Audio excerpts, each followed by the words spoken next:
Un turpinās braucieni. Šobrīd B12-13 vecuma grupa.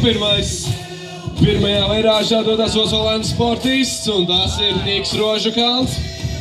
Otrajā pozīcijā Arts Zemrūķis, Ventspils Spars.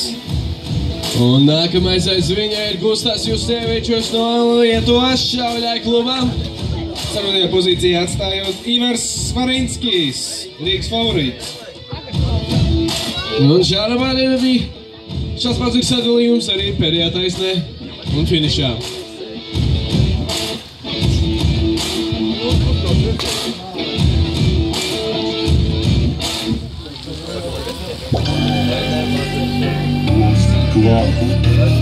Vai esi gatavs? 1,5 miljonu balvu, Semtis, Kirgens sons, paceļ Latviju mazliet uz augšu, Semtis.